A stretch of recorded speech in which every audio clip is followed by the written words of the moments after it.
সঠিক নিয়মে দারাজের 10-10 ক্যাম্পেইন থেকে কিভাবে 10 টাকা ডিলের প্রোডাক্ট কিনবেন, তো সেই প্রসেসটি আজকের এই ভিডিওতে দেখাবো। তো এখান থেকে আপনি 10 থেকে 10,000 টাকা পর্যন্ত ডিলের প্রোডাক্ট নিতে পারবেন এবং আপনি 10 টাকায় দামি দামি প্রোডাক্ট নিতে পারবেন এবং এই প্রোডাক্টের লিঙ্ক কোথায় পাবেন, তো সম্পূর্ণ প্রসেস এই ভিডিওতে দেখিয়ে দিব। চলুন ভিডিওটি শুরু করা যাক। Welcome back. তো ফার্স্ট অফ অল আপনাকে যে কাজটি করতে হবে, আপনার ফোনের দারাজ অ্যাপ্লিকেশনে চলে যেতে হবে। তো আমি এখান থেকে জাস্ট আমার দারাজ অ্যাপটি ওপেন করে নিচ্ছি। তো ওপেন করে নেওয়ার পর জাস্ট আপনি এরকম একটি পেজ পেয়ে যাবেন। তো আপনার যদি দারাজ অ্যাকাউন্ট না খোলা থাকে, কীভাবে দারাজ অ্যাকাউন্ট খুলতে হয়, তো সেই সম্পর্কে চ্যানেলে ভিডিও আছে, তো ভিডিও অবশ্যই দেখে নেবেন। তারপর উপর যে ব্যানার দেখতে পাচ্ছেন, তো এখান থেকে ব্যানার সোয়াইপ করবেন। তারপর এখানে দেখতে পাবেন 10 টাকা ডিলের ব্যানার থাকবে। তো ব্যানারের উপর ক্লিক করার পর এইরকম আপনি নিচে 10 টাকা ডিলের প্রোডাক্ট দেখতে পারবেন।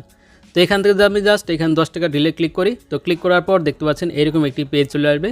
এরপর এখান থেকে আপনি উপরের সময় দেখতে পারবেন। তারপর এখানে দেখতে পাচ্ছেন 10 টাকা ডিলের প্রোডাক্ট রয়েছে, 100 টাকা ডিলের প্রোডাক্ট রয়েছে, 1000 টাকা ডিলের প্রোডাক্ট রয়েছে। তারপর এখান থেকে দেখতে পাচ্ছেন